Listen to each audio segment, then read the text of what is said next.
গেল ৮ মাসের অধিক সময় ধরে ভারত বাংলাদেশের যে অস্থির পরিস্থিতি বাংলাদেশের, সেই অস্থির পরিস্থিতির কারণে কিন্তু বাংলাদেশের যে সাবেক প্রধানমন্ত্রী শেখ হাসিনা তিনি কিন্তু তার দেশ ত্যাগ করার পরে চলে আসেন এবং তারপরের থেকে কিন্তু একের পর এক কিন্তু আমরা দেখেছি যে ভারত বাংলাদেশের যে বন্ধুত্ব সম্পর্ক, সেই সম্পর্কে কিন্তু কিছুটা টান ধরেছে এবং কূটনৈতিক সম্পর্ক এবং অর্থনৈতিকভাবে কিন্তু সংকটের মধ্যে রয়েছে। পশ্চিমবঙ্গের পেট্রাপোল, যেখানে আমি দাঁড়িয়ে আছি এই মুহূর্তে, সেটি হচ্ছে পশ্চিমবঙ্গের কলকাতার যে স্থলবন্দর, যেটা পেট্রাপোল বন্দর হিসেবে পরিচিত, ওপারে বেনাপোল, সেই ছবি আপনারা দেখতে পাচ্ছেন। এবং এইখান দিয়েই কিন্তু প্রতিদিন গড়ে আমরা দেখেছি যে যখন লকডাউন ছিল তখন কিন্তু একদম পরিস্থিতি খারাপ ছিল, সেই পরিস্থিতি থেকে কিন্তু লকডাউনের পরিস্থিতির মতোই বলতে গেলে, যেখানে কিন্তু একদম জনশূন্য, ব্যবসা বাণিজ্য নেই বললেই চলে। যারা নিম্ন আয়ের মানুষজন আছে এবং যারা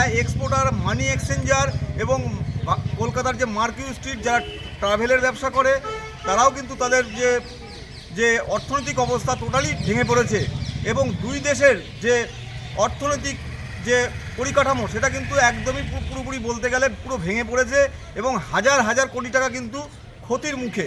এবং তার মধ্য দিয়েও কিন্তু ভারত সরকার কিন্তু কড়া অবস্থান নিয়েছে সীমান্তের বিভিন্ন জায়গায়, যেখানে পণ্য আমদানি রপ্তানি তার ক্ষেত্রে কিন্তু বিধিনিষেধ জারি করা হয়েছে এবং সীমান্তে কিন্তু কড়া নজরদারি রাখা আছে যাতে কোনো অনুপ্রবেশ না ঘটে। এবং আমরা পেট্রাপোল সীমান্তে যেখানে দাঁড়িয়ে আছি, সেখানকার মানি এক্সচেঞ্জার এবং যারা এক্সপোর্ট ইম্পোর্ট করেন তারা বলছেন যে গড়ে কিন্তু প্রতিদিন এখন 300 থেকে 400 গাড়ি তারা আমদানি এবং রপ্তানি করছেন। তাতে কিন্তু আগের মতো সেরকম একটা গম আওয়াজ, মানুষজনের চলাফেরা সেরকম নেই এবং ব্যবসা বাণিজ্য সবটাই সংকটে গেছে। তবে বাংলাদেশ এবং ভারতের মধ্যে যে আলাপ আলোচনার মধ্যে দিয়ে দু দেশের যে সম্পর্ক আগের মতো ফিরে আসুক, সেটাই তারা চাইছেন। দুই দেশের সীমান্তের মানুষ এবং ব্যবসাদাররা তারা চাইছেন যে তাদের কর্মসংস্থান যাতে আবারও ফিরে আসে।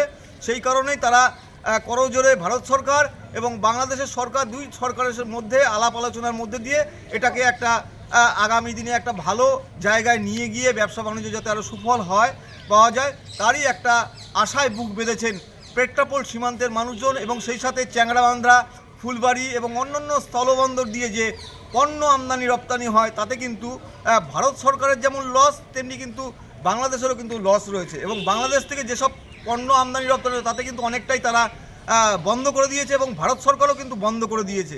তবে যেই সমস্ত গুডস যাবার কথা সেইগুলো স্বাভাবিকভাবে চলাচল করছে এবং যাত্রী পারাপারের সংখ্যা কিন্তু আমরা দেখেছি আগে 8 থেকে 10 হাজার মানুষ এই বন্দর দিয়ে আসা যাওয়া করতো, এখন সেটা নেমে এসেছে গড়ে প্রতিদিন 1 থেকে 200-র মধ্যে। এবং তার ফলে কি হয় যে আগে 8 থেকে 10 হাজার মানুষের এখানে আসা যাওয়া করতো, তাদের নিম্ন আয়ের মানুষজনের তাদের একটা আয় রোজগার ছিল, সেটা কিন্তু একদম নেই। তারা কি করবেন, তারা একদম সংকটের মুখে পড়েছেন এবং সংসার কিভাবে চালাবেন কেউ বুঝে উঠতে পারছেন না।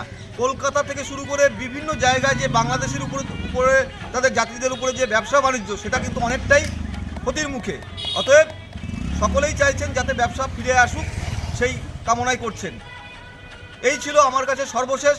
কমল দত্ত, পেট্রাপোল।